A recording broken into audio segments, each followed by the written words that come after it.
Subscribe to Simply Bitcoin.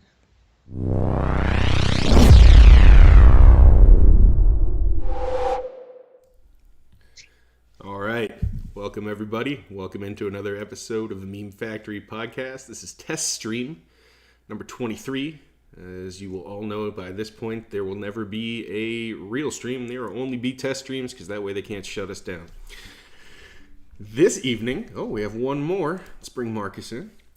This evening, we are graced by none other than Tomer Strolight, the Bitcoin Mechanic, and Julian Assange. Is that who that is?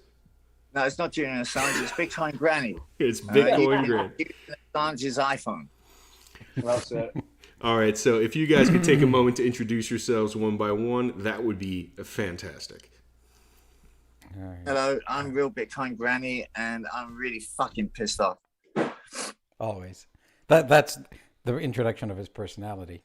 I'm Tomer Strolight, and I'm never pissed off. Thomas Strollight's always cool. Keith's always pissed off. Your mic is fucked, man. You got to turn yourself up. Your audio is just—it's like every time you speak, it's like you're. It's not the location of your mic; it's some setting. Oh, really? It's your Oh, beard. yeah. Man. So Sounds long. like you're in a goldfish bowl. It's definitely the beard. One, two. Go shave and come back, and we'll see if it's better. Yeah, just take some clippers to Oh, it. okay. No, that. Oh, yeah, okay. he turned You his fix mic it. on. Yeah, Ah. that was Zoom good. at my laptop It helps to mic, turn on not the mic. This mic, so obviously Right. it's the stupidest thing ever. Nice. So, obviously, as you can tell, I'm super technical and really, really good and technical, and that's why I'm called Bitcoin Mechanic. Like, I'll fix your wallet sort of thing. Like, if you're someone that doesn't know that much about Bitcoin, I can fix it for you. I'm not super deep in it, but you know, I know what I know. And I'm pretty nifty when it comes to Bitcoin. I've got people out of some jams before, people that have forgotten passwords and stuff like that. That's what I do. I love Bitcoin. I've been around it for a decade. It's the best thing ever, and I love it more every year. Thank you. So, is Bitcoin going to be attacked, Lex? Is Bitcoin being attacked right now by America? Yeah, it's been attacked, and the attack is always the thing that looks. It's the thing everyone celebrates, right? When China bans Yeah, mining, to a point. So when it's like, oh, we're finally gonna get an ETF, or oh, we got an interest-free way or a tax-free way to save Bitcoin in this GBTC by Barry Silbert. Isn't that awesome? Those are the attacks I worry about, and they're going on, and no one gives a shit. I'd like to see, it's always Francis Pouliot with the prescient tweets, when he says, the time I worry most is when Bitcoin isn't openly under attack. That's when they're doing the that makes a evil lot of shit. sense. Yeah. Yeah, we need it. It's under attack. All right, We're really under attack. before we get too deep into this, Granny, one of the things we do on the show is that the only way we can make revenue is by making our guests read the ad copy that we have sold. I'm sorry, bro. Yeah, I get it. Okay, so I've already sent Tomer the ad copy. Whenever you're ready, Tomer, if you want to roll with that. This is a cold read. I haven't read it before. Where's the link, guys? Can I send it out? I'm trying to retweet people. I don't see anything. Just go to the Meme Factory Twitter. You'll be able to retweet it. Oh, I was on your Twitter, Greg. Potato Twitter. You didn't tweet Got it. Thanks. Sorry for the interruption. All right. I retweet it for me too, because I'm in my inbox, which is where this ad copy is. So is there any music that plays me in, or you'll just put it in afterwards? That happens next week with the editing. Okay, wonderful. This episode of the Meme Factory podcast is brought to you by a new product from the hard-working folks at Suscorp, making things and stuff. Introducing Bitcoin Node Juice. Most Bitcoin full node operators are unaware of their device's hardware and maintenance needs. Every 3 months or 10,000 miles, the standard maintenance practice on all nodes is to do a full flush of the node juice and refill it with fresh, clean node juice. Leaving your node on 24/7, 365 leads to a buildup of SAT residue, and that's not good for anybody. Excess SAT residue is responsible for a 23% reduction in transaction speed across the entire Lightning network and is a growing problem. Suscorp's node juice is harvested in a proprietary process which extracts non-GMO shitcoiner tiers at the source. The tiers are filtered through Discord and enriched at Amazon Web Services, where they are bottled and sent to you, our discriminating customer. Don't let your Bitcoin node suffer longer than it has to from dirty sat residue.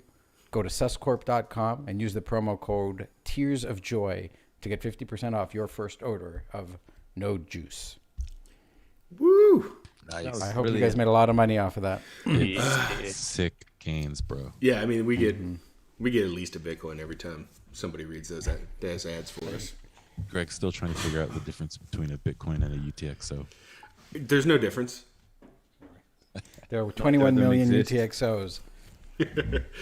All right, let's talk about Bitcoin being under attack. Granny, sorry, I got over top of you. No, don't. You know, I don't want to depress anyone, but like I've just been reading some really depressing shit lately. And, Yes.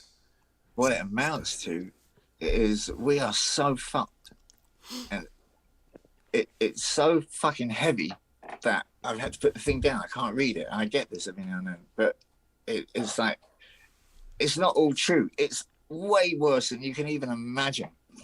Like Bitcoin Granny's brief, Raison d'etre, was to teach people the unbelievable truth, and it's so fucking unbelievable. I can't believe it. I can't even talk about it right now. I need somebody to talk about something else so I can just center, because I've been reading this shit all day and it's hit me hard in the head. And Good. Because I like to evade too much of that unbearable truth. And let's just focus on the truths we can bear, or at least the truths we're protected towards or from. Yeah, I'm for- still. Some days I still need to believe Santa Claus exists, because it's just too unbearable dealing with all these adulthood, burdens. these people are so fucked. What do they want? I mean, to what end do they do what they're doing? Like, the reason you're in, where are you, in Acapulco? Where the fuck are you? Hold Lex, but on. Hold what on. You thing- can't go off on a tangent talking about they before you define who they are. Bill Gates. It's always Bill Gates. There's one. It's George Soros. It's who's the other fucking? It's two. You only two is just plural. It's Bill Gates and George Soros. Yes. Okay. They. This is breaking news on this podcast. They.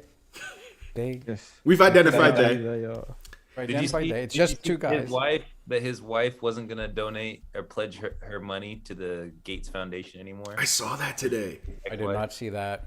Yeah. Who said There's that? something. Melinda Gates It's his ex-wife. Yeah. will not be pledging her fortune. Yeah. Oh, it's a bit fucking late, isn't it? You know what I mean? But and this is always there's a second shoe to drop, right? Good. She's not giving it to the Evil Gates Foundation. What will you find out on Monday? She's donating it to the World Economic Forum. Wonderful. It'll be to Ghislaine Maxwell's legal defense fund. Yeah. Berkshire Hathaway is gonna get it. Oh, Jesus. I mean, I Yucatan. need to hear this shit.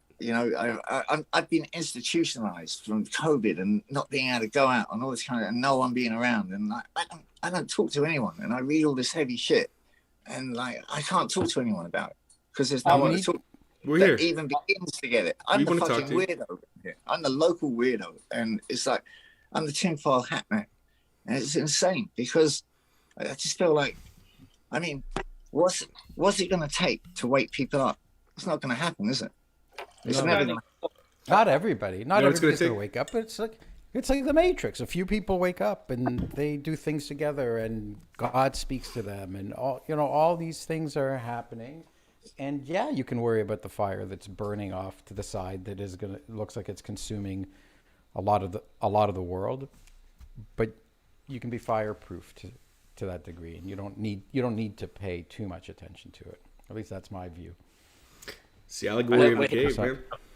I've thought about this, like Bitcoin in like 10 years or whatever, Bitcoin when it's at $10 million, and we're all sitting back, relaxing, being like, we told you so. And the whole narrative from the news and the media is going to be totally different than what actually happened to get Bitcoin to that price. And to Nobody make will it know the truth. base layer. Nobody will know the No history. one's going to believe anything that we said. We're just going to be the lucky ones.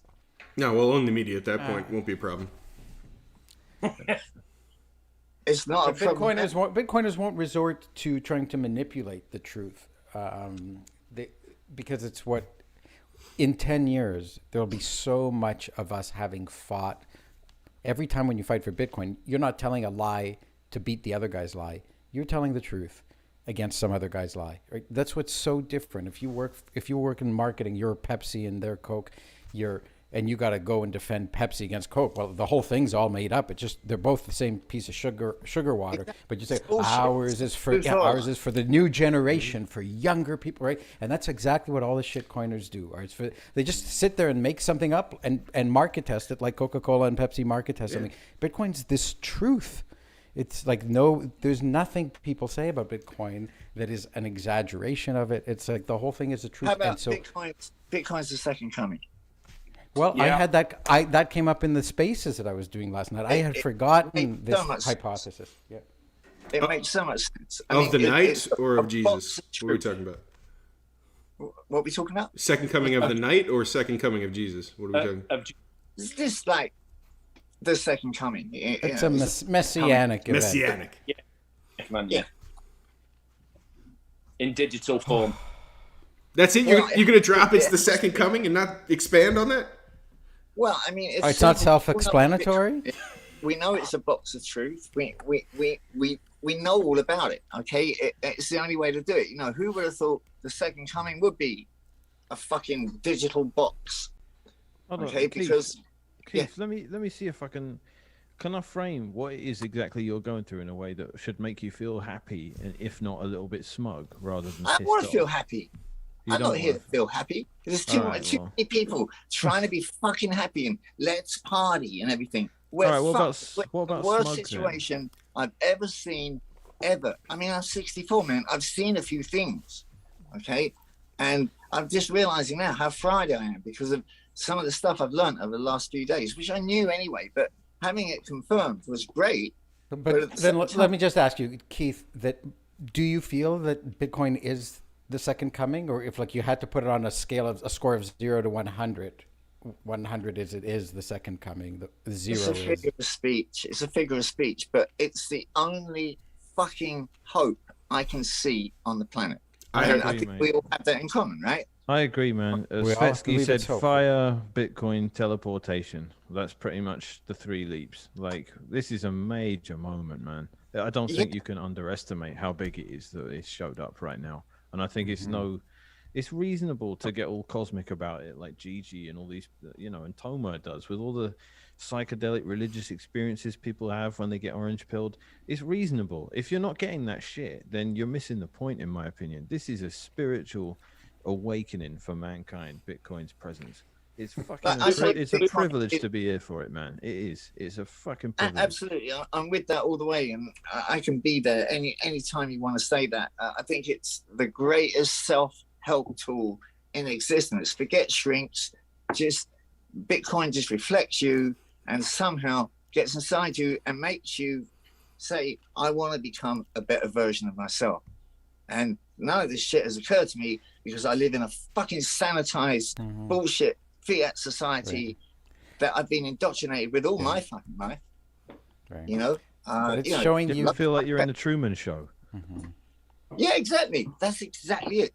True man. You know, the thing is, we've realized we're in the Truman Show, and we want to, I want to fucking hang Bill Gates, Mark Zuckerberg, fucking Elon Musk. I've got lists of them. But it shows you these tough times show you what you really are. Because if you lived in pablum, milk toast times, though, you wouldn't know what you were. You'd be milk toast like everybody else. But now all these things are presented against you, and you have to say, I cave into them, I let them destroy me, or I kill myself, or I resist them, and I call them out for what they are, and I see the truth. And that's what's bringing all the Bitcoiners together. They were all people who seek truth. What is milk toast? We're all doing it to each other. We're all preaching to the converted. We're all into it. Okay, and it's always that thing. You never get over that thing. You know, when you first get into Bitcoin and you're just evangelizing, you're trying to tell everybody, and then you realize it's going to take a little bit more than this. And then after a while, you're like upset. You're righteously indignant. You're like, I ain't even going to bother to fucking talk about it anymore. Someone talks to me about Bitcoin and say, oh yeah, fuck Bitcoin, because your feelings are hurt. But how do you get it across? These people, it has to be voluntary.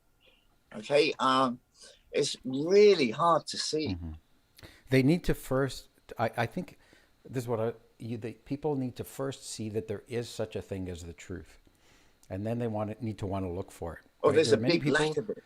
Well, I think there's many people who don't believe that there is a truth. They just believe that there is narrative. There is the stories that you tell other people. You're talking about postmodernism.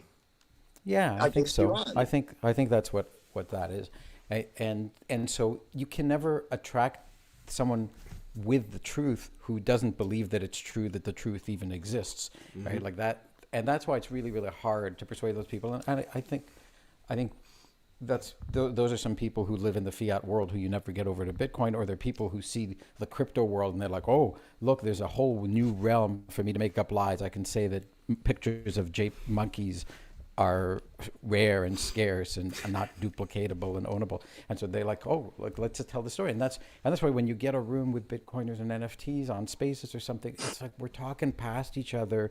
Like we're saying, and you can right click a file and copy it. And they're saying, well, not if I pretend that I can't. And so it's like, and so like our metaphysics are on such different sides of the world. We're like, you can't, it's not true. And they're like, well, who cares about the truth? We're telling a story. Yeah, I think like a definition, having words that actually mean what their definition is, having truth behind those words. And even going back to Bitcoin being the second coming, like supposedly the second coming is supposed to be 1,000 years of peace. And so I think the way that I look at it is it may not be the second coming, but Bitcoin can help lead up to that time, right? Like it may not be the second coming, but it can help lead up to a more peaceful time. Bitcoin is I think the that gate. Yeah. You can't have that peaceful time without something like Bitcoin, energy, money. It's a weapon of peace, man. It's a weapon of. It's an instrument of peace. There's no need for fucking weapons. I can't believe we're in the 21st century and we're still behaving like it's the 12th century. It's just insane. And, when I was a kid, I just naturally figured, well, if this is happening in 1968, in 1974, it will be better. The music will be better. Everything will be better. Then the 80s came and the 90s came, and it just got worse and worse. And this is being done on purpose. Like, there has been no fucking progress in the last 50 years, except in layers and layers of bullshit. Not truth or lies, but bullshit. And bullshit's a difficult motherfucker to deal with. I don't think it's on purpose. I think it's. We got each other, Keith. These are second-order consequences of the money being fucked. I'd be insane if we didn't have self-sovereign bastards. Yeah. That's the name of our We're here group, for by you, the way. buddy. Don't get too angry. No, get angry. Get plenty The thing is, angry. I'm not really too angry. Okay, that's the whole thing. I learned to drop my anger because it's not helping anything. It doesn't help you guys or anyone I'm trying to turn on to this shit or living my life.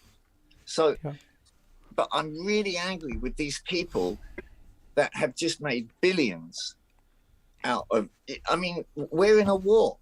This, by the way, these people, Greg, is not they. It's a different group. I know. I think I know what he's talking about. He's talking about biotech companies. What do you mean, these people? Yeah, that's what he's talking about. All of them, yeah. I'm pretty sure I know what you've been reading.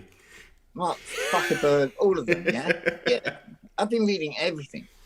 When I look at the amount of books I've read since I've gotten into Bitcoin, I mean, we all did Taleb and, the Sovereign Individual and all the little things you had to do, yeah. But I mean, I've read 2 more of his books, Davidson's books. They're fantastic, And I've been reading David Graeber, I mean, the first 5,000 years is just fantastic fucking book. Yes, it is. Okay, it takes some reading. Sort of on my third one, and it gets more interesting the more you read it. It's incredible.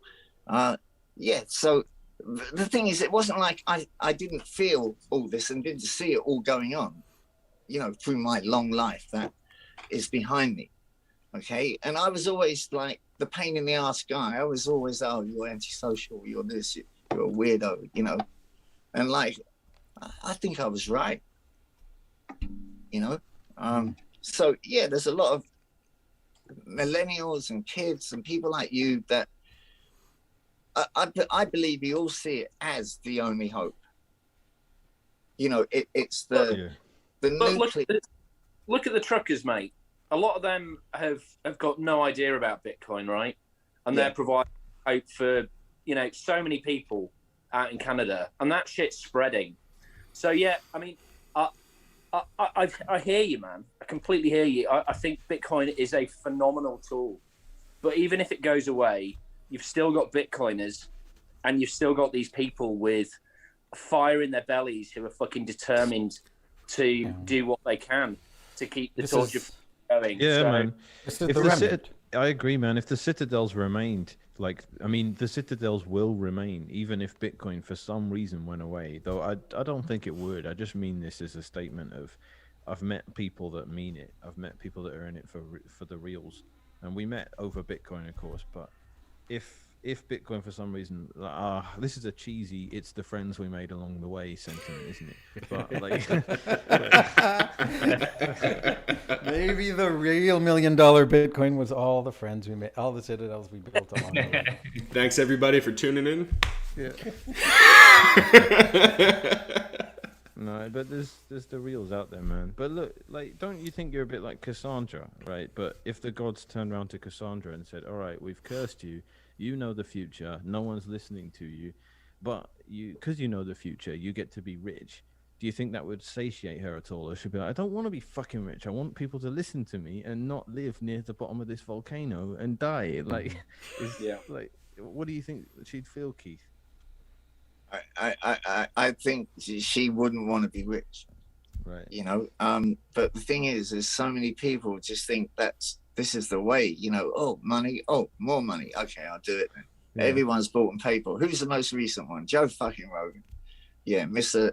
He was sucking cock and bending knees. Mr. I got fuck you money. I don't have to do anything that I don't want to. Is now bought and paid for. Thank you. 10th of a billion. Pretty much nothing. So fuck you, Joe. Fuck you very much. Come and beat me up with your mixed martial arts and your mixed hang-ups, Yeah, he's legacy now. He's a legacy. He's legacy media now. Yeah, fuck him. Soon he'll be the only musician left on Spotify. Oh, jeez. Yeah. No, I'm in a good mood, This is that's a turn. That's a turn. This is. You were pissed off 30 minutes ago. Say something? No. Look, we were actually, what we said, we would mix together, we would have a crossover show. Mm-hmm. These two podcasts with more hosts than listeners each. That's right. Would combine their listeners, and still there would be even more hosts and less listeners. But we all get along. And it's like, okay, it's a bunch of friends who usually hang out in one basement came to another friend's basement. Now we're hanging out together. Exactly. We're having fun. What? Hey? Unemployable fanatics, Lex. One of the things I've enjoyed about seeing truckers effectively strike is that, an occupation that's been derided and downridden is now being seen as, oh, these are the fuckers that deliver my food. Yes. And I think it's painting a bullseye on the fact that all these bullshit jobs have been created by the lies of fiat, and that's a Graeber book. I got that reference. It's a Graeber book. Okay, isn't it? Was that David Graeber? It's been a while since I read that. Sorry. Bullshit Jobs isn't that the book? Is that the name of the book? David Graeber. There's a lot of bullshit jobs right now, right? So people are getting paid. Yeah. Like all the people who are vilifying the truckers, right? Those are all bullshit jobs. The people selling Pepsi and Coke. You know what's funny is here in Mexico, every single store, every little corner shop, has Coca-Cola signs painted all over it. And apparently that's because Coca-Cola will pay to get your whole thing painted if you agree to have Coca-Cola painted everywhere. And why would they do that if they didn't realize that people will just buy stuff if they keep seeing the logo everywhere? They won't do any sort of thought about whether it's good or even tastes good. We're shitting on Coca-Cola a lot this stream, so I'm seeing it everywhere. They can handle it. Why is there Coca-Cola on every single like street? They don't have windows, but they have a No, freshly because painted now you Coca-Cola know who's mural. really in power. That's the national symbol of the country, right? Like it might have a flag, it might have this, but it's also look what we actually put up, right? We don't put up the Mexican flag, we put up the Coca-Cola flag. Why? The Coca-Cola flag and the marijuana flag, right? It's high time preference. Well, I want to So see these Bitcoin. guys- on Of course, the- yeah. It's the high time preference is a great point because nothing is built to last, right? And people aren't built to last. If you don't care about the Being made to storefront, die young. who cares if Coke's on the front? Coca-Cola do, and it's just another sign. It's like we're the victims of something over the last 18 months, 2 years that was engineered. The reason those truckers are in that situation is because of an engineered. The whole thing, engineered propaganda, one-way communication, blitz, and it's fucked me in the head, and it's fucked everyone in the head. You know, Well, so the amount- here's what I think. Oh no, go ahead. no, let's have it. Do you mean what the truckers are fighting against was engineered, or what the truckers are The doing has fact been that they're in that situation was engineered. right? Yeah. Okay, the whole thing, you know, it didn't just happen. The supply chain thing, okay, and we know the economy was fucked. We know the economy was over in 2008, and it's just been papered over. Now they're going to be saying, oh, you know, and the economy failed because of COVID. I knew that the first day this COVID thing came out, they were going to leverage it and say, oh, the American economy is, yeah, America's fucked. No, You know, no, it's not. what, you want to build back better? Well, I already stole that phrase for Bitcoin, so I'm all about building back better now. We memed it Yeah, ours. we memed it ours. Bitcoiners own build back better now. Fuck Klaus. I want to sound a bit more optimistic too. Like I'm not. so I'm much is optimistic. fucked. I'm So just much talking is about how fucked. it is. But it's not okay. But there's the what's fucked and the who's fucked and We all like people who are fucking. most fucked. The people who are most fucked in this are the people who fucked us. They're the ones who are losing control of the system. They're the ones who with each impending crisis have to do something more absurd and ridiculous to try to maintain the status quo or to take fact control is, of it. Tomer, they will do it. If they have to hang people and but put this- heads on spikes, they will. They can't fucking do it. anything about this. This is why it's different this time. This? They can't do anything about Bitcoin, The and that escape because it's a valve. force of nature. They could change all the rules of everything else, just like the Pepsi Coke guys can say, okay, we're actually the healthiest thing for your baby is to feed it Coca-Cola, right? Like they've said it. You know, don't forget to get soda for your young kids. You remember when they came out and said doctors say that water is the most healthy drink and Coke is primarily composed of water? No. No, I don't remember that, but was- I mean, they were. Don't forget, Coca-Cola. The Coca comes from cocaine, right? Like That's Coca-Cola fantastic. Was cocaine, and then Why didn't they leave that? Once they took the cocaine out of Coca-Cola, then it became a bad. All It's all downhill. downhill. Yeah. It Well, became a once they took the fiat drink. cocaine out, It's a once fiat they drink. took the Coke out, they actually it used to actually be a medicinal thing with fortitude, and you drank a real product. It was real cocaine, and it gave you something. And then they took the cocaine out, and now you're just drinking sugar water, and they had to make you still think that it was worth something. And now And it's that's not why backed Mexico by is painted as cocaine. Sugar's just fiat cocaine. It's not just Mexico; it's all of Latin America. Of is- course, It I- is. That's racist. Cocaine That's is racist, just Sean. high time preference. Cocaine is just high time. sorry, I meant Pepsi. all You ever, over. you Soda. ever shoot a coca leaf? Heroin. That's They low have time preference heroin cocaine. as a cure for morphine. What? I mean, Bayer used to sell it. Yeah, right. this non-addictive cure for morphine. Have you ever seen? Cocaine? No, heroin. Bayer Heroin. heroin.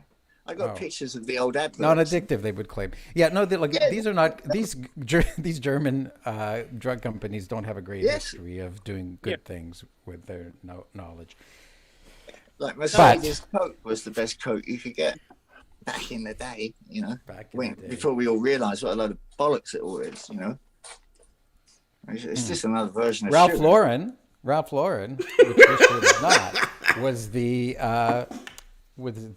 clothing designer, whatever you call them, for the Nazis. He designed the Nazis' uniform. No, not Ralph Lauren. What am I saying? He's an American. I'm talking about Hugo Boss. I take that back, Ralph. Yeah, there you Hugo go. Boss.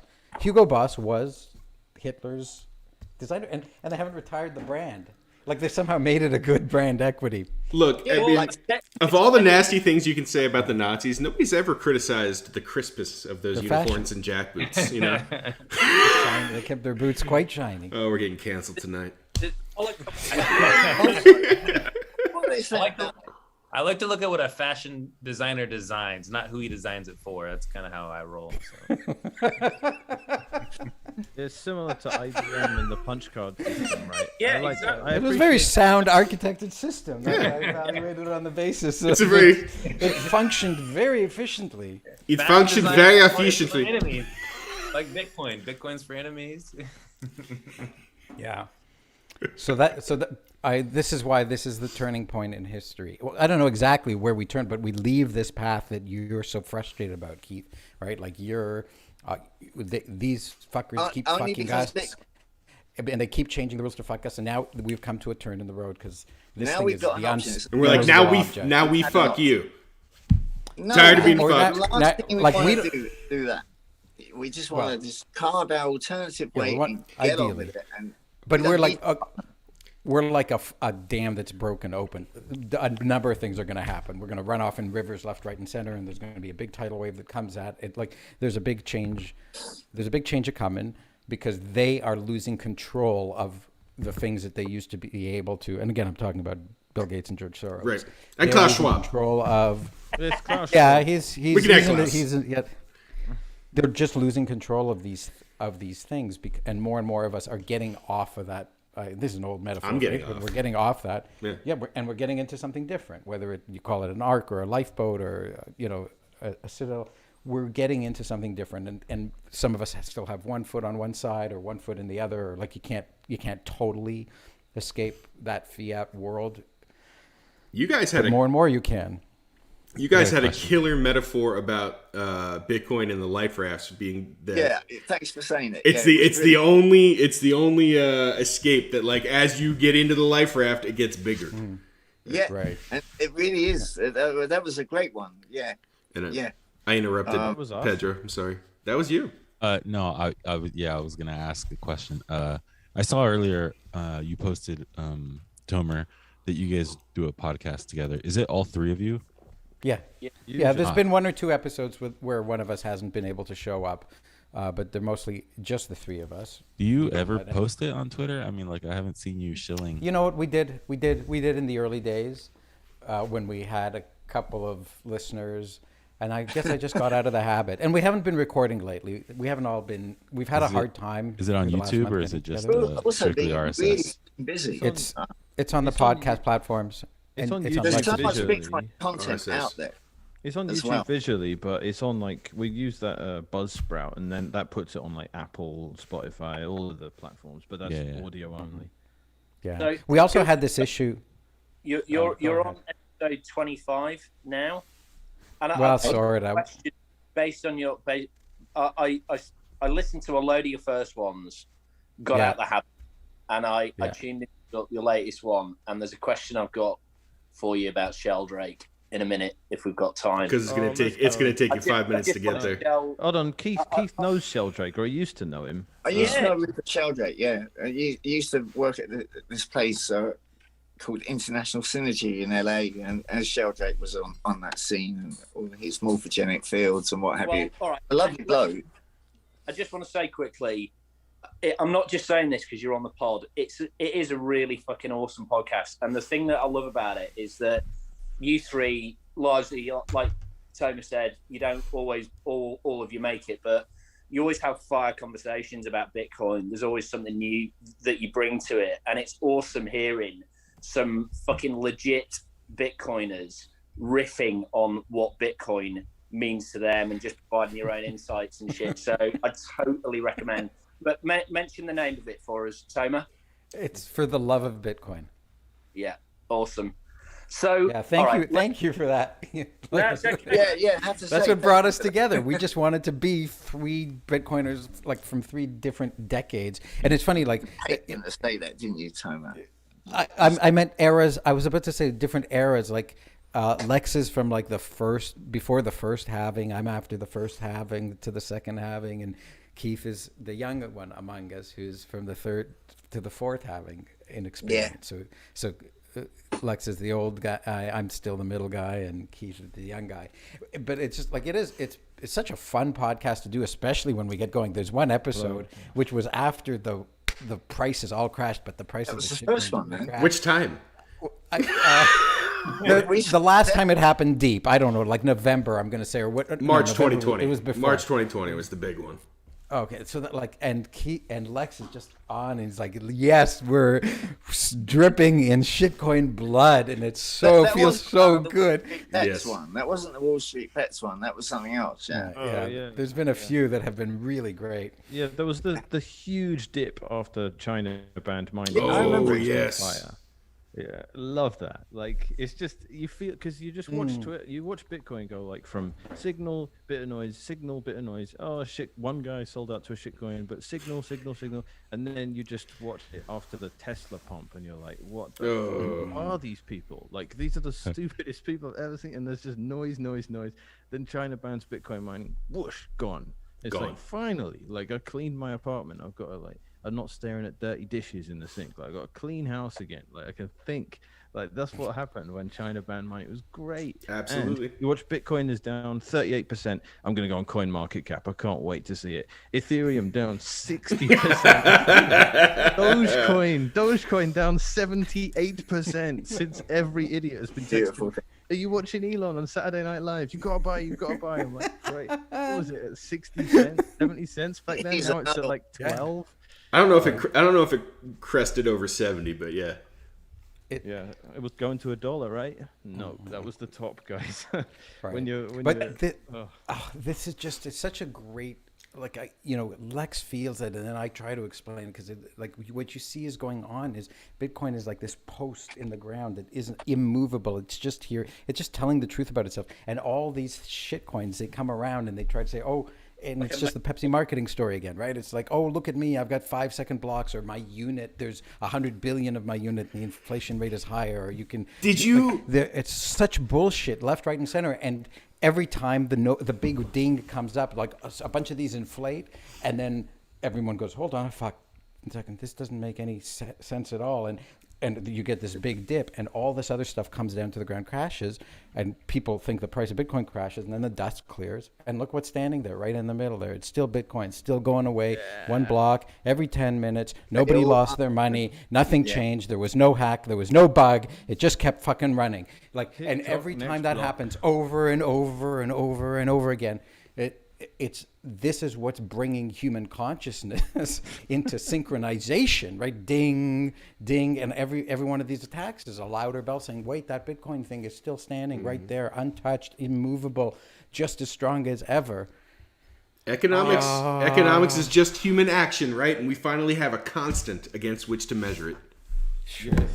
Yeah, man. It's so true. It's like trying to measure value with a yardstick that keeps changing size on you. It's just like, give it up. It's That's not gonna my work. explanation today. Yeah. Did you get? I've had shitcoiners all fucking week that I turned on to Bitcoin 3 years ago, and I'm like, look, don't go and trade. All you have to do is buy it and get it off the exchange. Don't think about it. Okay. And this guy, oh no, I'm going to do an NFT. Oh, I'm going to don't. And then he got a load of money, and I don't know what he put it onto. And then, and it actually spiked, and he did that thing. He did all the things you do. He's too fucking greedy, and he's a greater fool, and he's all those things. And I'm like, I was teaching you about this shit 3 years ago. And people just don't listen, and you have to find out for yourself. But God, I wish I had someone like me telling me what to do when I was first into it. I mean, luckily I did have me telling me what to do. And, we all went through the shitcoin desert, surely, you have to. It's like you have to take on opposing views. Sometimes you have to listen to David Icke just in case he has got something. Yeah, and then you do. And Alex Jones too. Alex Jones. You got to listen to Alex Jones. Same thing. Yeah. But you need a prophet. Like Andreas was the original prophet. What happened to him? I know. What the fuck happened to Andreas? Ethereum happened. Ethereum? How does something like that happen to someone like him? Ego. I don't have an explanation. Ego. Ego money. Yeah. That's got to be it. It can't be anything else. It's got to be ego. Because I even remember him explaining it live. He said, I thought Ethereum was garbage, and I said something, and then Vitalik tweeted at me a bunch of stuff, and then he gave me some ETH, and we had a discussion, and I thought he was right about this, that, and the other. And I thought, all right, this just sounds like Vitalik knows how to rub someone's back and make them feel like they're important and special. And next thing you know, we've got mastering Ethereum, and that's it. Like, I don't really know. Like, I don't want to psychologize, as Tomar always calls it, but Andreas is like, it's just a shame to have lost him to Ethereum. What the fuck happened, man? The guy just seemed. He's not. You know, he was look, an evangelist. on a long enough timeline, nobody's truly lost. Just gotta give him time. Right now, he's a shitcoiner. I didn't know you were going to zoom out tried that to far, that. Greg. I thought you were going to say on a long enough timeline, everyone's a shitcoiner. But you're saying on a even longer timeline, they come back to Bitcoin. Gotta lower your time preference. Lower your time preference. I need to read. Yeah, some of us haven't got enough time left to lower their time preference. We have all the time in the world. But there's a lot of people who were like these Bitcoin big names who like have decided, like Roger Ver, that kind of thing, or something. Do it again, Yellow. There it is. Breedlove. Like, Breedlove's back on the Bitcoin train. Breedlove's okay. He's back on the Bitcoin train. He was never off it. He had a dalliance with some shitcoins. yeah. Do What that with your happens in hand again, Vegas Greg. stays in Vegas. That guy was trialed by me. It was trialed by Twitter, wasn't it? It was one of those things. You know, if you believe anything, He made a mistake, but he didn't take that long to come around. He didn't Yeah, he instantly did. say, Did he "I realized it was a mistake." actually- He took a long time. He took a long time to come around. But he came around. But on a long He enough did. time frame, right? And did. he's come around, and so he's forgiven. I don't know like the thing with Breedlove was just everyone got upset, but I thought it's like he did a thing and everyone was like that thing was shit, and then he was like no it wasn't, and we're like well Right, exactly. It took a while. You're the ethics guy. Like,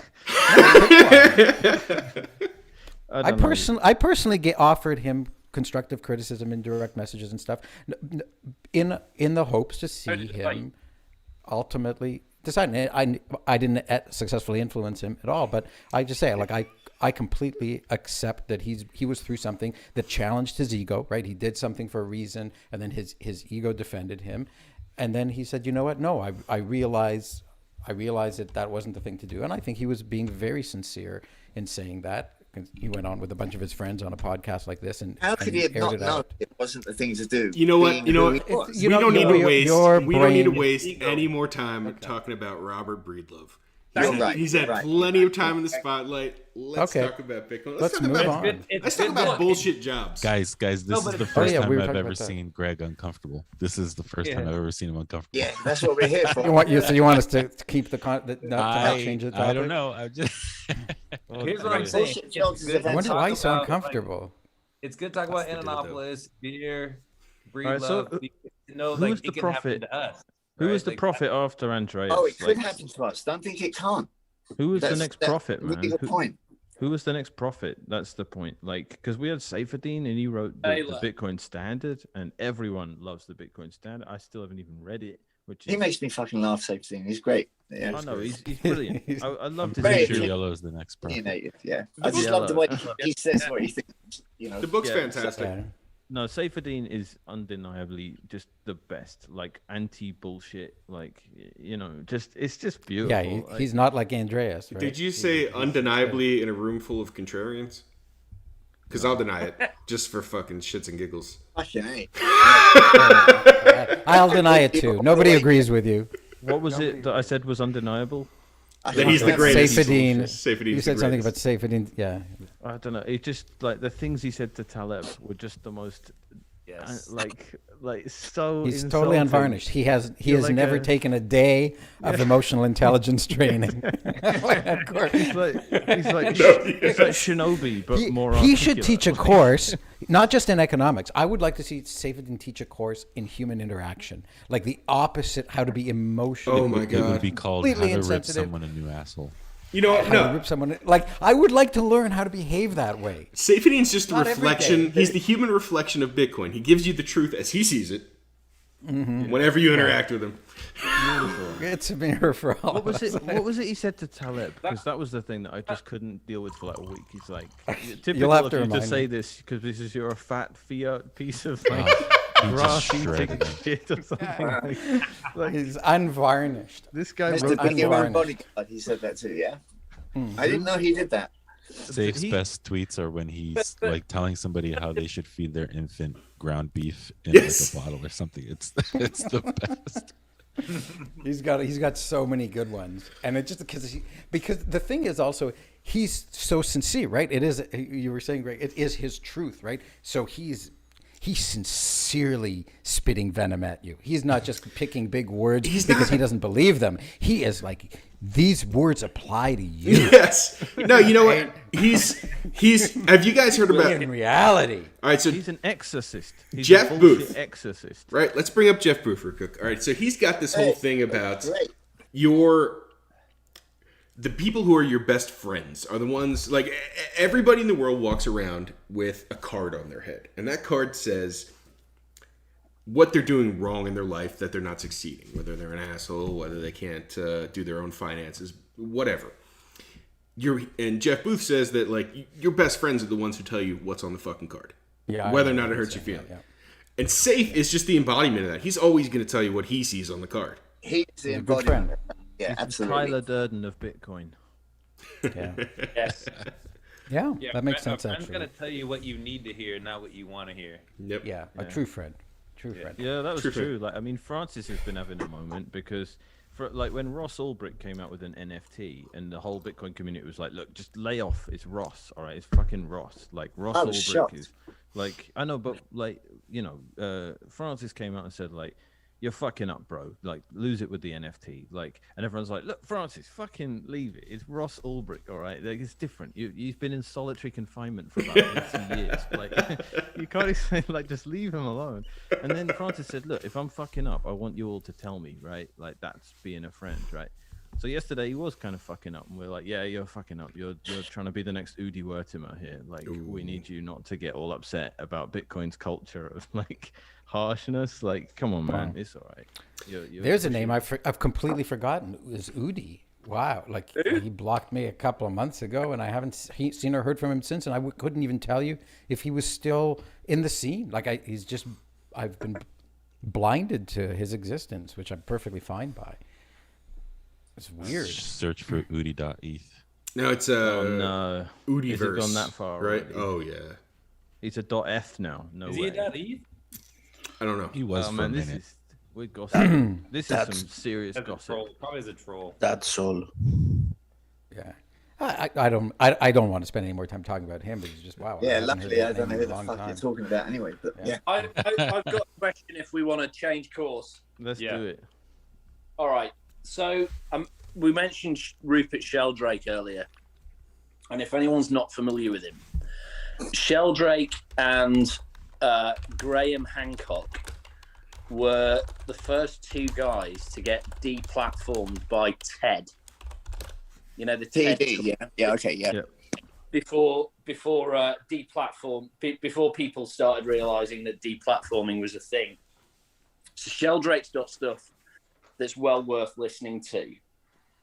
My question for Keith and Lex in particular is does Bitcoin have a morphogenic field, and are we in it? What did you call him? Morphogenic field. What's he calling it Sorry, now? Franny. Call him a tranny. Yeah, he's calling it a morphogenic field, and that's He's still morphic doing it, yeah. resonance occurs in that field. It's allegedly part of the electromagnetic spectrum, or just imperceivable. Like here's the spectrum, that much of it is visible light, and you got microwaves and X-rays, and you can't see them. But the idea is that you run experiments, and if you put people in a room and have someone stare at the back of their head, and you get them to tick a box, is the person staring at the back of my head or not? And more often than not, they're right, and it should be a 50-50 thing. And his explanation for that is morphogenic resonance. As well as the explanation of, like, if you teach a dog a trick in Germany, and it'll take you X amount of time, and then you get someone else to teach the dog the same trick in Argentina, it will just learn it faster. And then The 100 key effect. the what? 100th monkey. You Yeah, won't. like it's just, but his explanation for it coincided with me seeing a documentary with Morgan Freeman called The Sixth Sense, where they do all these experiments. They get people in separate rooms with headsets on with magnets, and they separate them by concrete, and then they'll flash a light in the eye of one of the people, and then the other person goes, "Oh, I just saw a bright light." And then they do blind sight as well, where they get people like they show pictures of facial expressions to blind people, whether they're smiling or sad, and they can trigger the response in people even though they got no eyesight, and all these sorts of things which shouldn't really be possible if you're like a sort of crude materialist, you know, of like the Neil deGrasse Tysons of the world and these miserable people. Like it's all He's found an relatively area between impossible. science And and like Sheldrake, sorry, I'm religion. waffling on it, but I can't help it. Yeah. What's So, wrong no, with it sounds- Neil? It's Neil deGrasse Tyson. I Yeah. don't know, like he's just the most like uninspiring, like just everything Celebrity about it. scientist. When you make a celebrity of being a scientist, you're already doing something. And I think that's it. You put on the bow tie, you become an actor, and you betray science, because actors aren't doing science. They're doing a different discipline in science. And I somehow feel like in the 70s, if you had a scientist on a TV show, they'd be taking time off of being a scientist to be on a TV show. There wouldn't be a full-time celebrity scientist. You're talking about Carl Sagan. Well, we love Yeah, like Carl Sagan. So what's Yeah, the but difference? What's the difference between Carl Sagan and Neil deGrasse Tyson? Neil Because deGrasse Carl- Tyson is the I'll most tell you- egotistical person. I mean, Yeah. it's hard to listen The to. one, the one is Those- liked by Tina. Tina. Yeah. Bitcoin Tina. Yeah, got it. Make 'em white. But like I don't think Carl Sagan pretended to be a scientist. I think he tried to speak for and on behalf of science.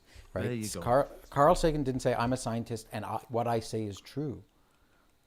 Yeah, Carl I think Sagan, right? Carl Sagan was, here's an observations of mine.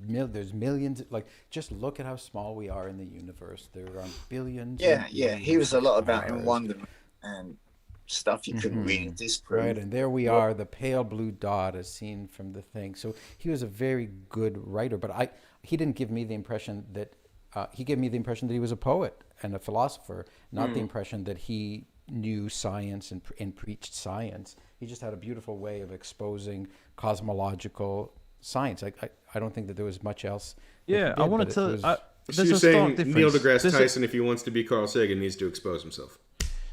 No, I think Neil deGrasse Tyson needs to change his whole orientation. I think Carl Sagan did what he did because he was in love with and amazed by reality and wanted to understand it better. Neil deGrasse Tyson just wants to make you feel stupid for not believing the things he says are true. I think that's literally the characterization of the people. I've tried to watch Neil did.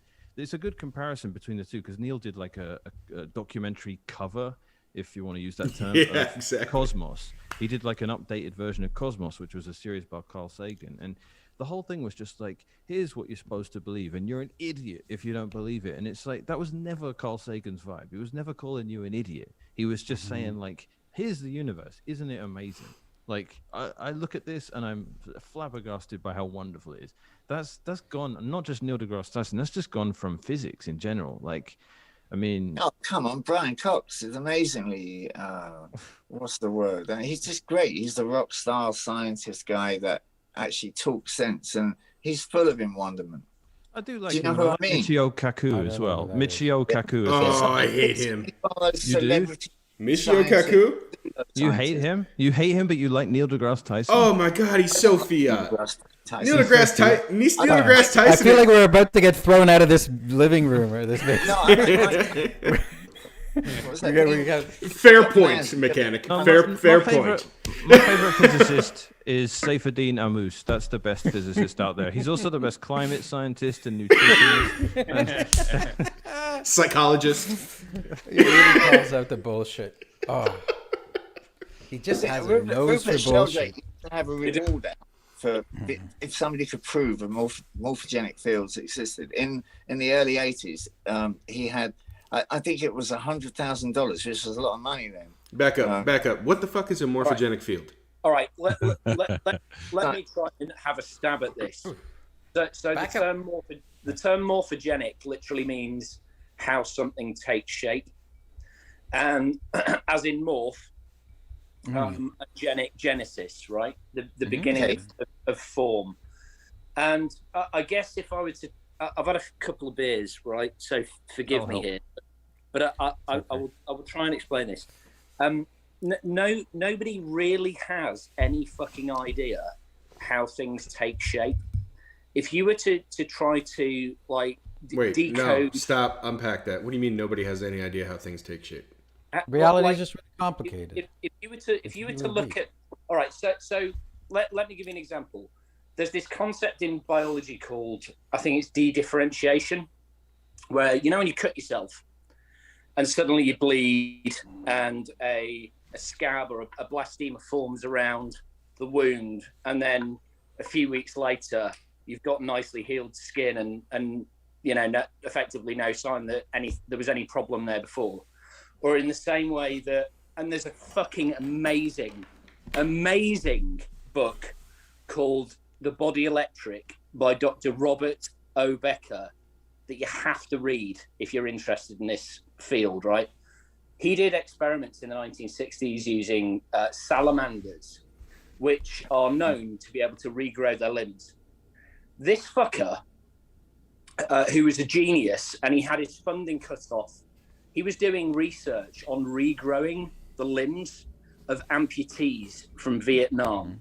Remember this. He was successfully regrowing things that had been shot off Vietnam veterans and had his lab work funding pulled, right? Like a Jewish Wolverine. What he was using was exquisitely small electromagnetic signals, and he started off doing this on salamanders. He then moved to fucking frogs, right? He sacrificed frogs and regrew their hearts after they had been sacrificed and brought them back to life. I swear to God. How do you know this? Where's the verification of it? What? Let him run. Let him run. Believe You've got to read the book. I'll send you mine. It's the most heavily annotated book I've got. But this ties into Sheldrake, right? So let me try and get to my point.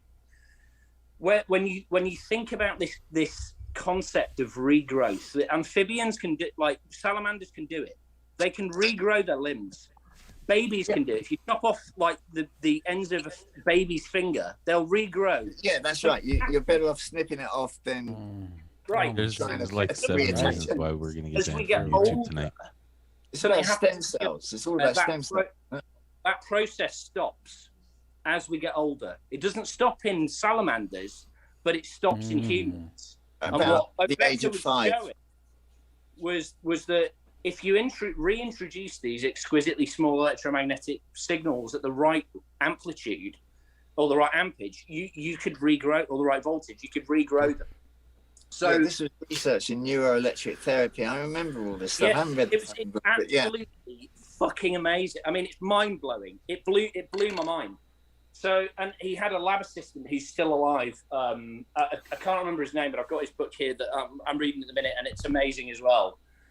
So this more concept of morphogenesis you're talking about, and Sheldrake talks about it. It's like, well, how does the hand know to regrow back as a hand, right? Because the hand's not there anymore, right? If you've chopped a fucking leg off a frog or you have to stimulate it to make it begin to happen. It has to be stimulated, and that's what they were using neuroelectric therapy for. But every cell in the body somehow knows what cell it is and where it belongs in the plan. Exactly, and nobody knows how that happens. DNA. Right? We don't know that yet.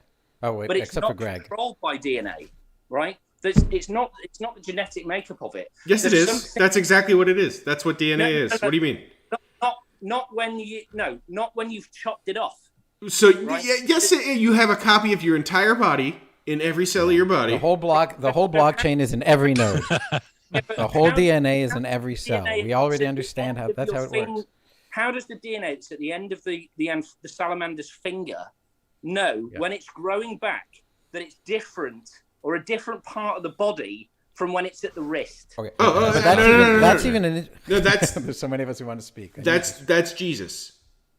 Okay. Right. That, So no, there is a phenomenon that you're talking about that I don't think scientists know how it happens. Even like when you go from being 1 cell to 2 to 4 to 8 to 16, and then they start to differentiate. How do the ones that are becoming the hand know that they're meant to be the forearm, the knuckle? I don't think we have, because it's so sophisticated. got time to what's answer happening? we don't have an answer. I have the answer, but I'm not going to tell you. It's not that If you don't already know, I haven't got the time to explain Like it that to you. mathematician. It's that not wrote that the paper. sophisticated.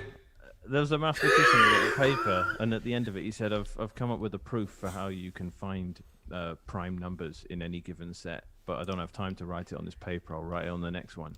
Is that you in this situation, Keith? Like, Absolutely. I just don't have time to explain it right now.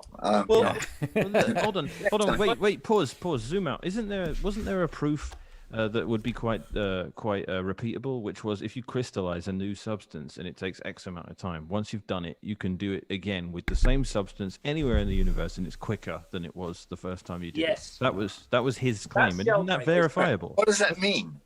It means you can crystallize a substance faster because it's happened before. Because the universe knows it. You can So make Because you it's can, been pre-run. You've hacked through a It's bit been of junk. cached. You've The hacked universe has through- cached it. you It's can gonna make This is gonna be the you can first 5-hour episode. I can feel it right now. you can You guys aren't throwing us out soon, are you? We thought we were here for the evening. I brought a case of beer. We're good. I bring beer with me too for these, but we do usually have a 1 hour stop. Not that I'm stopping this. That's a I'm bottle not of stopping. tequila. This I was costs gonna $4. suggest, if I could, that like I don't know if you guys are. I mean, I actually do remember listening to a podcast of your guys's, a couple of them. So now, and I remembered because you said the name of the podcast, so I went and I'm actually subscribed to it.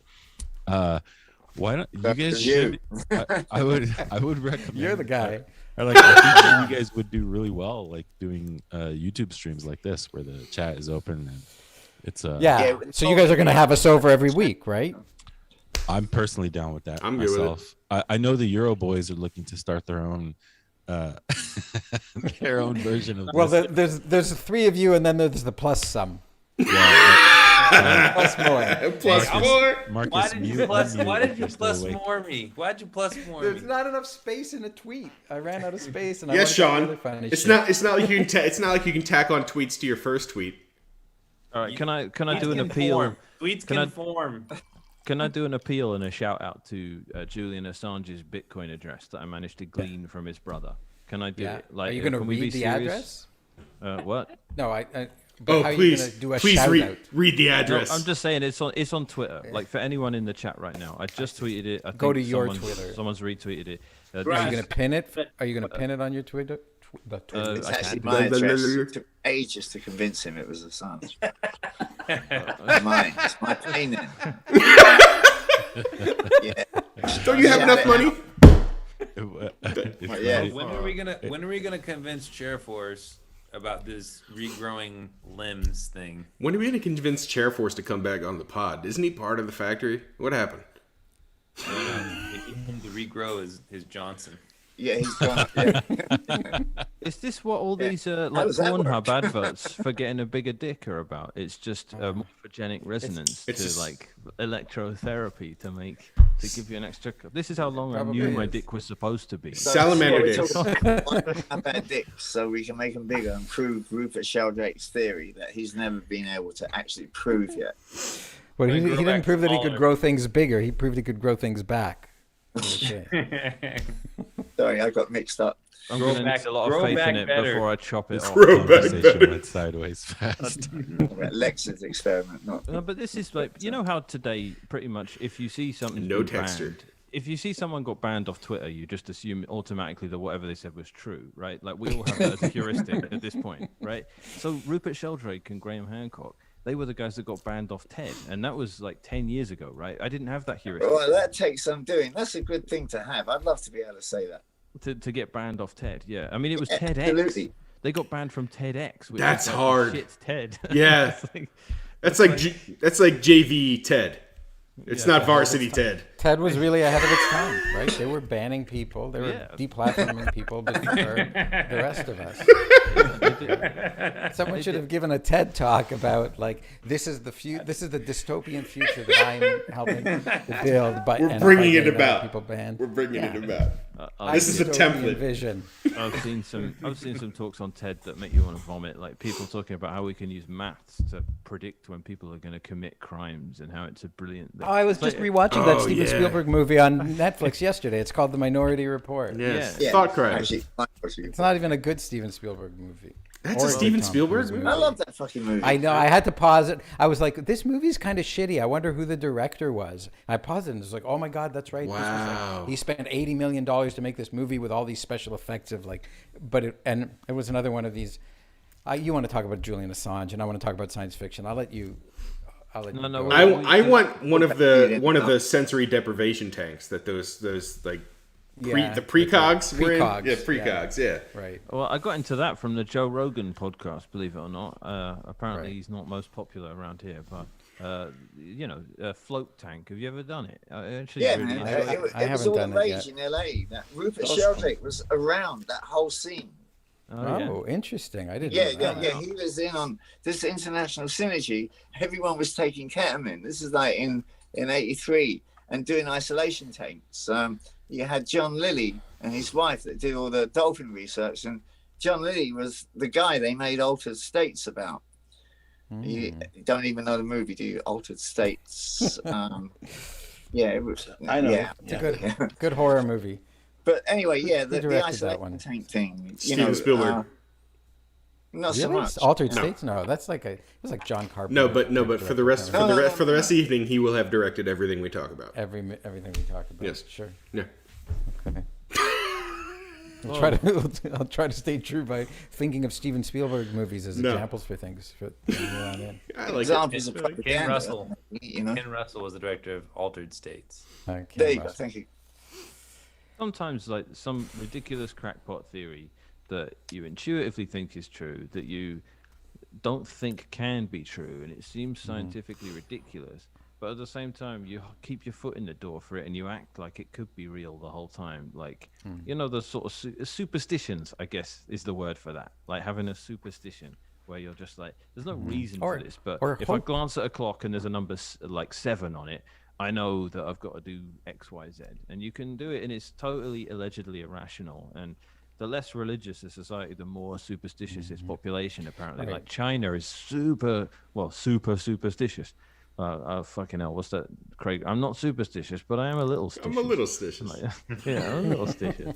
But the point is, the less religious you get, the more superstitious you get. So everyone's going to have these little beliefs. And the point is, like, I had a friend tell me, like, all these Christian nutters, all these religious people, none of them really believe it, And I was like, yeah, but at the same time, no atheist really doesn't believe it either. There's never a completely consistent atheist. It's like, I don't believe any of it. There's always a little bit of you.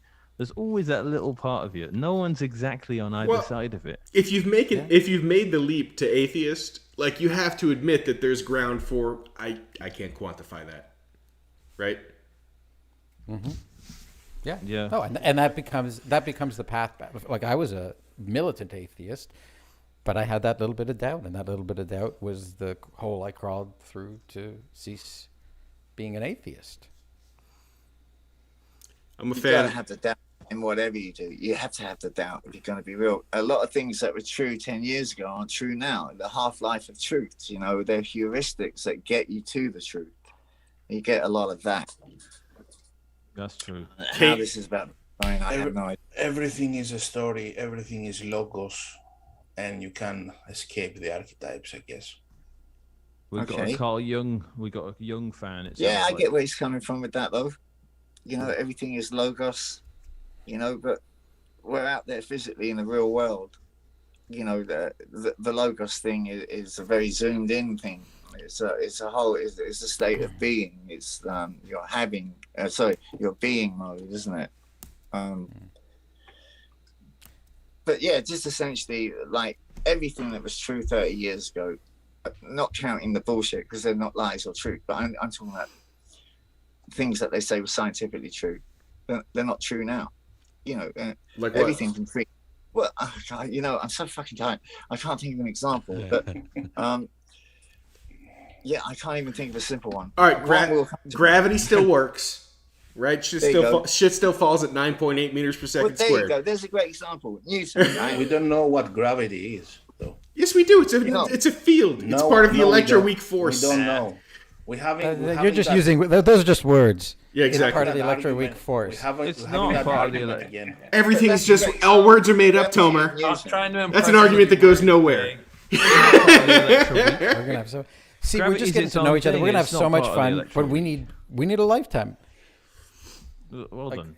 Gravity's not part of the electroweak. We got the strong force, the weak force, the Yeah, electromagnetic gravity's force, the and weak the force, gravity surely, yeah. force. It's all part of the same. Electro- It's all two Gravity. sides of the Greg- same cord. That's the weak. Breaking. Greg reveals gravity is part of the electroweak force. It's news. It's happening here. Nobody knew that up until now. That's right. That's right. Greg's going to explain. People tune in here for the you real were saying, shit. You were saying what's been like a scientifically valid thing that got disproven, and Newton's a good point because it turns Yeah, out not to that be was the true. center of the universe and so on. If you and zoom in it- or you yeah. zoom out, it doesn't hold. It doesn't hold a Absolutely, and it yeah. doesn't Right, hold so a it That's a great operates example. within a context. It operates Yeah. within a context. How about this gravity, Greg? Oh, I Very like it. good. I like it. Wow. I like more like anti-gravity. It's usually a Of the cartoon. Electroweak. That was actually the Electroweak. You're That's a- sort of repulsion. in You're action. electro weak, is what it is. Man, I electro lift. Now we're insulting each other by throwing names. You are. That's usually Talk how about this nerdiness. evolves. Yeah, this is how this develops. It devolved to nerdy insults. Yeah, though? yeah. You're Nerdy, inaccurate insults. You're like a noble gas on the periodic table of elements. Except not noble. Twice as inert. Look at it. We're genuinely laughing. I gotta make myself sick, boys. Yeah, you got so much. You got more atomic mass. Your mom has. Okay, dudes, I'm out. Okay, I've got to go. Yeah, It's that's time. cool. Your mom was a Higgs boson.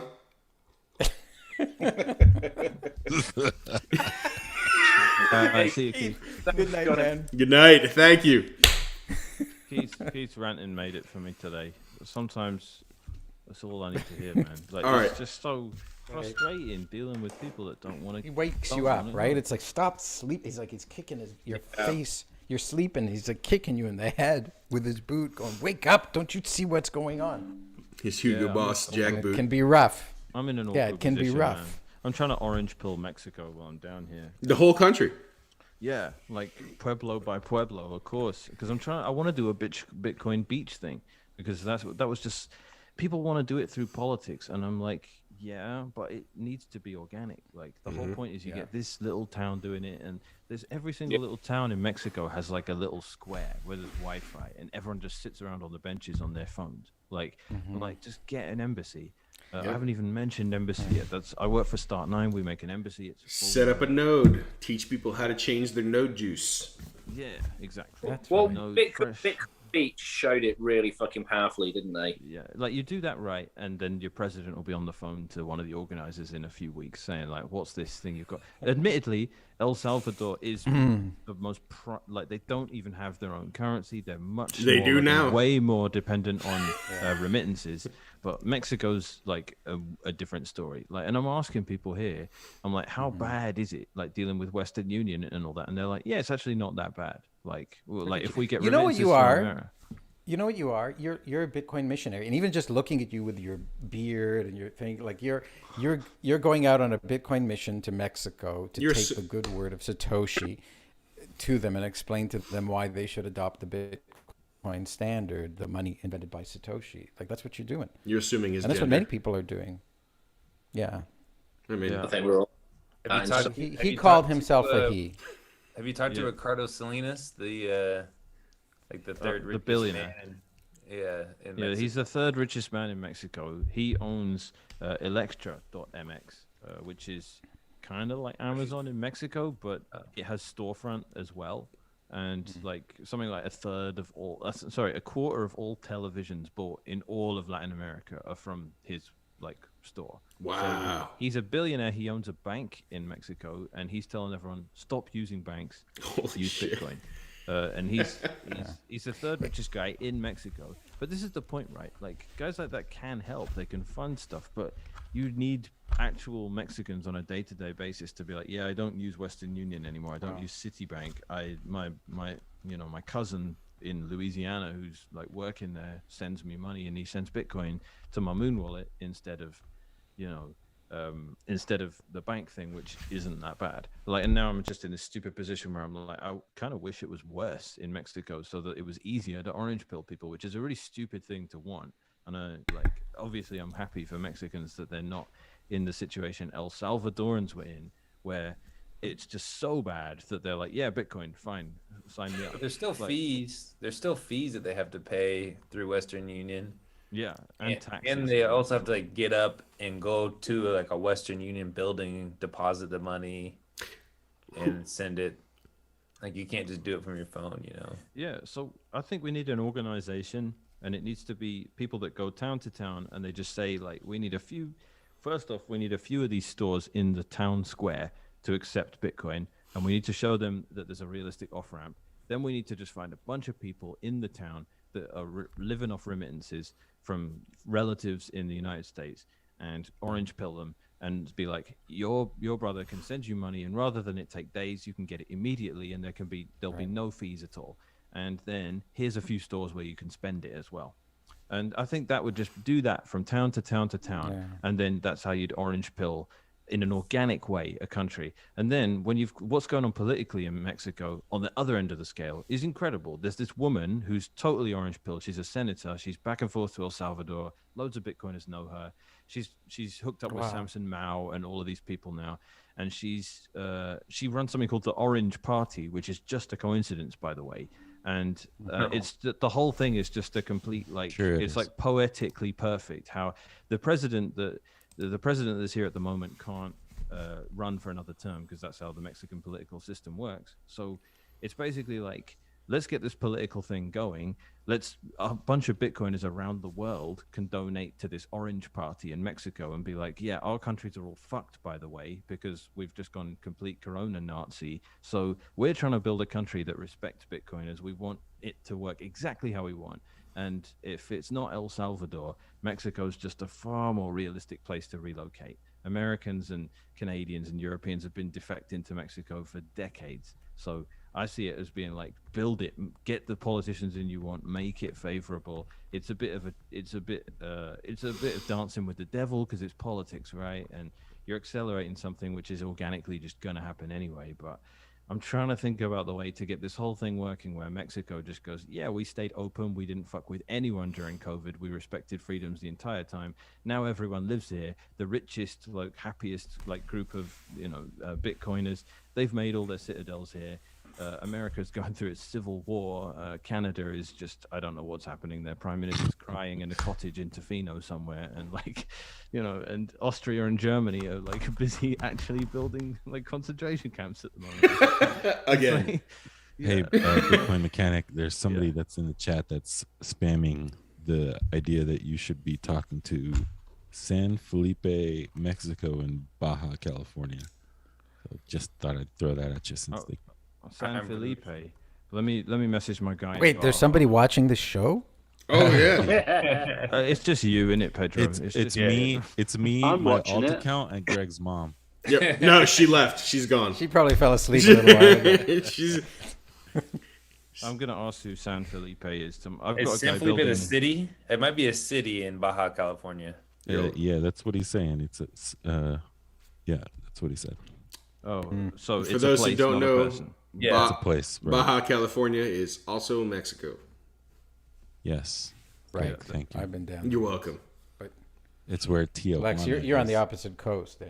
Not that it's as what I'm in Yucatan, Mexico. but I've spent a lot of time in Baja. Well, I've been to both Bajas, but I spent most of my time in La Paz and Cabo, which is in Baja Sur. and that's cool. There's some really cool Bitcoin projects going on down there, and they're already pouring concrete. It's already gone through to this is not just a plan phase.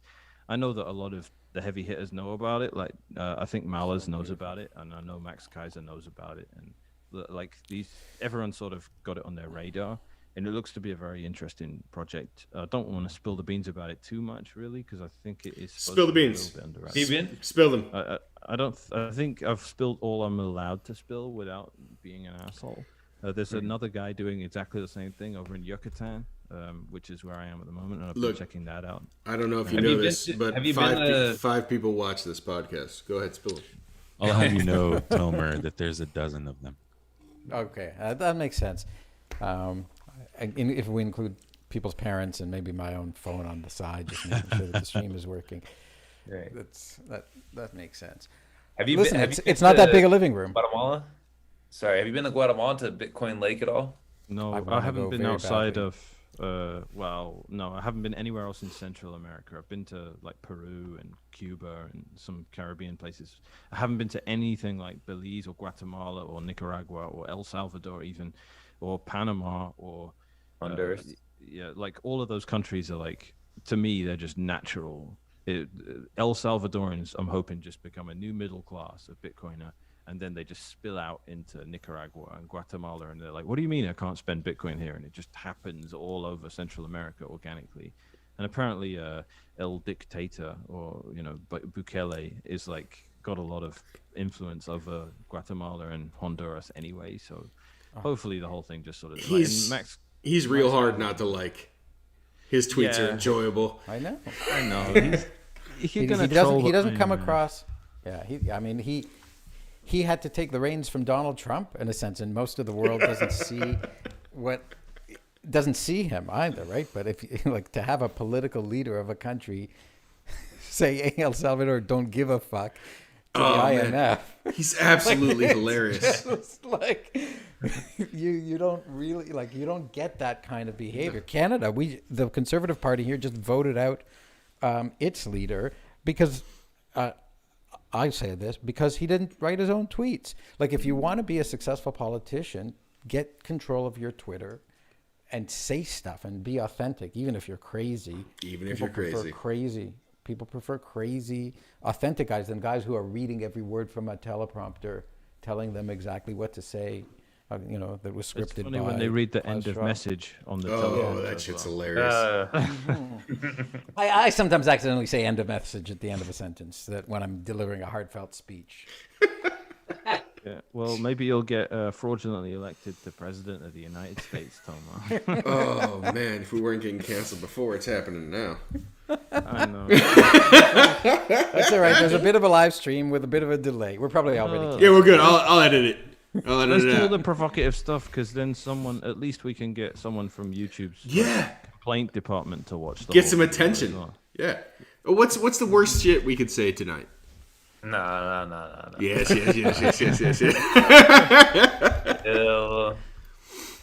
I don't want to go there. All right. So we've had a good evening. Let's talk about. Let's move it over to you guys. You guys have your own podcast. You got your own questions. You've entertained us this entire evening. Do you have any questions for the Meme Factory?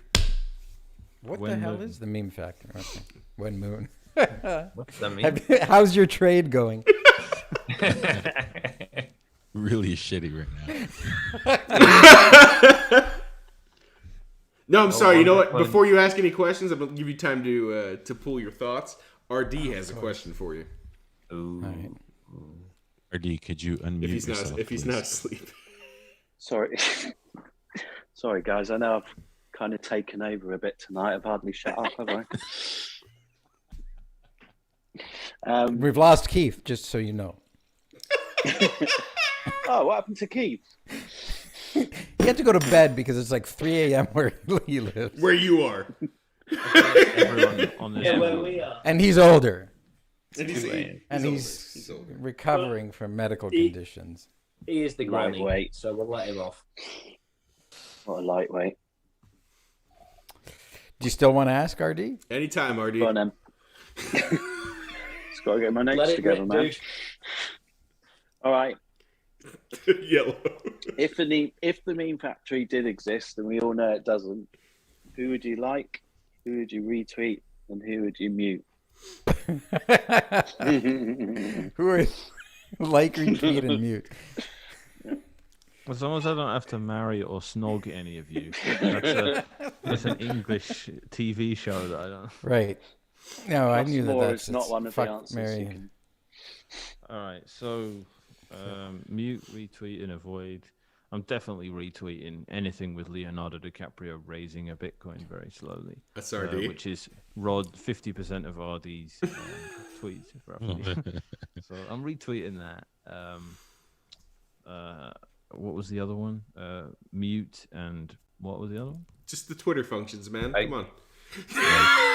I'm downvoting all Wait, of them. you didn't even have block as one of them. Give us again like, retweet, and You can downvote now. You can couldn't mute? downvote. Not they even just block? made downvoting a feature on Twitter. When? Sometimes You it can do shows that up. now. I got one opportunity to downvote one thing. I haven't seen it at all. Okay, so if you've got your I don't know. We should answer RD first. But if you've only got one downvote, what would you use it on Twitter? I think You can't change the question. Yeah, you can't change the question. You're like playing outside of the rules. Answer the what were the other answer two, the though? question. Like, there's retweet. Oh boundaries my here. god. I retweeted RD. What am I doing? What are my other two things? Retweet Follow. or mute? Retweet. I already did retweet. Like, and Twitter's mute. so hard. Make a thread out of? I'm liking Greg's tweets and mute. I don't want to mute you guys. That feels a bit. Everybody asshole-y. mutes Greg. I don't know how this is hard. No. You already liked me. You can't mute me now. He can like and mute you. It's fair enough. Greg's like the Fair enough. provocateur. You can't. It would be too. If he likes his Yeah. tweets, Greg won't know he's muted. Yeah, exactly. If you mute me, your feed's gonna be so much less entertaining. The oldest trick in the book. The Plus good old more. like and mute. Plus more.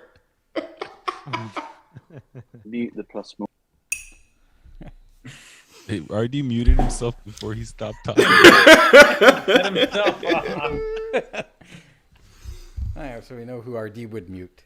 Himself. Yes. Self-censoring. Tomer, you want to give that question a go, or are you done with us? Yeah, like I'm certainly not going to mute any of you guys because I get a kick out of each and every one of you. So I decline. Yeah, it's too bad. Okay, I'll mute you, Greg. Thank you. But not for long. And then I like and retweet. What's the difference? Well, one just comes don't out of have- your Twitter feed, and one just gives them a heart. Yeah. Okay, so I guess I would.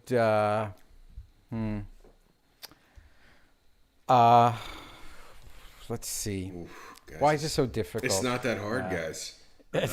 you know, because I'm trying to take it seriously. No, because you're doing it wrong. I think You're doing it wrong. Okay, yeah. You're Okay, doing so it wrong. yellow gets a like. Yellow gets a like. He doesn't need a retweet. And RD, he's going to get a retweet because he's no, actually MTC is going to get the retweet. Why were you so mean? Why were you so mean to Yellow?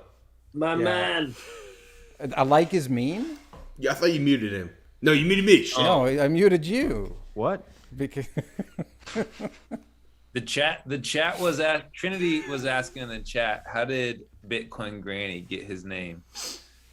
Her name. Oh, Her shit! name. What a story. Her name is her name. You'll have to. You know what? I think you might. No, you can't. Their hands. Disclose Their the hands story. mechanic. I'm trying to kill a mosquito. It's been in my face. Oh, I thought you just realized you had hands and you didn't know what to do with them. Trying to read. You know what? I'm sure. Tell Victoria that Bitcoin Granny will come on the show herself and explain what the origin of the name was. Asked. Trinity. Sorry. Why did I think Victoria? Is Bitcoin Granny doxed? Soma. Yeah. Do people know who Yeah, Bitcoin yeah. Granny is? Bitcoin Yeah, his Granny name- is his name the is punk on legend. The YouTube. punk legend Keith Levene, the original punk and founder of the post-punk movement. You know the bands. He was in the Clash. He was in the Clash before they recorded their first album, and he was in Public Image Limited was the bigger deal Pill. in my opinion, because the Right, Clash, Pill with Johnny. Yeah. Nobody knows the Clash. Yeah, well, Yeah, they the Clash know had some bigger what hits, they but know they were of the less Clash. influential band. Keith wasn't in the Clash for the things they know about the Clash for. So, but he was in Public Image for the stuff people know Public Image for. So that's right. It feels slightly more authentic going on about that. And What's his looking Twitter at those, handle? At real At BTC real. Granny. Thank you. No worries. You're welcome. He doesn't tweet bro. much though. You got to see him on podcasts like ours, or he's The done ones that you guys don't do. The ones you guys release intermittently. Yeah, listen. You know what? You don't get everything. Sometimes there's a longer time between blocks than others. There's just and sometimes they come in one after the other. Hash rate. The hash rate was down. Yeah. Down. Yeah. Difficulty. We had a adjustment's difficulty. taking its You know, we toll. actually had a difficulty adjustment. Fucking China. Fucking China. Anyhow, you just keep on ticking. If you want to keep running, you keep on running, and we do. So we want to keep the show going because we enjoy it, and there'll still be episodes. But some nights you invite us here, it creates the impetus for us getting together. So You say some nights like it's ever going to happen again. I don't know. I try to be friendly, and sometimes people reciprocate. I don't have good social skills, Not so I don't Greg. know. No. Yeah. What are you drinking, Toma? It's water. That's all, but it's in a really cool mug. It is a cool my wife and I got in a city called Flom, Norway. Her maiden name is F-L-A-M. It's a waste of a mug that good to be drinking water out of it. I feel like that should have been some sort of ale from 1500s or something. I have been buying some nice types of like ales and bocks and things at the beer store throughout this lockdown period, and I do drink them out of this cup. And we have another cup that's like of a similar material, but it's like one of those chalices. Oh yeah. holds- Did you know that water is the main component of Coca-Cola? So you could be. I could put Coca-Cola in there. I could You put know- Coca-Cola in there You know, because fish it's got sugar fucking water. It's one of your 5 portions of fruit and veg that you're supposed to eat every day. According not to safety. It's one of the main components of no juice as well, as far as I understand. Sponsored by Greg, Sunsport. is tonight the first night we didn't do the ad read? Yeah. It's the first night we didn't do the ad read. Micro. Where were you? Did you take some mushrooms before this show? Who's asking who? I wondered whether I might have fallen asleep at the start, but yeah. Dude, what are we gonna do, Greg? I don't know. Is it too late to do this? Yeah, it's too late to do the ad Greg read. in I the think. cycle. I forgot. I totally forgot. It's okay. This is only a test stream, right? Exactly. That's why you do test You don't have to streams. worry about it. That's why you do tests. Somewhere knows the stuff. Yeah. I think it should be ripped, Greg. It should be the outro. Mike, in case you gonna didn't, tell in him. case you Say it didn't, in back. case you didn't get the joke, we already did the ad Scroll read. up. Scroll up. Scroll up, Mike. Did he actually do the ad read? Yes. Yes. Yeah. This is Where low was pain for I at Micro. that point? This is were embarrassing. sleeping. This is embarrassing. Not for me. For you. For you, I'm it's not embarrassing. embarrassed. I'm looking forward to rewatching this thing. Trying to regrow the ad read like it's a lizard All right. man. I think on that note, one other thing before we go, we are having the Bitcoin 2024 halving party with the Meme Factory, Ooh. and you fellas are invited. So Why are you planning ahead? Where are we having that party? In Right the here. Metaverse? Right here. it could be right here. With our NFTs? It's actually going to be at the local McDonald's. Yeah, I'm reserving a little McDonald's. Working a night shift, working a double shift. We're gonna take our lunch break together. It's gonna be. I'm hoping that Lex is gonna get San Felipe orange pilled, and we're gonna go down to Baja Oh my California. God, 2024 is so far away in Bitcoin time. Lower your time It's preference. Like 15, Okay. It's like 15 Lower- years. God, Tomer. Lower the time preference and just commit to the Bitcoin Just 2024 halving Yeah. party. Everybody we've had on Yeah, is coming. that's cool. So Yeah. We're either going to be at McDonald's or we're going to be on a yacht. Right. It's one or the other. Yes. It'd be something. We're gonna try to get on one of Sailor's yachts. Is the idea. Or on a McDonald's on the yacht. Yeah, McDonald's has yachts. All right, everybody. Thanks for tuning in tonight. We've had a great time.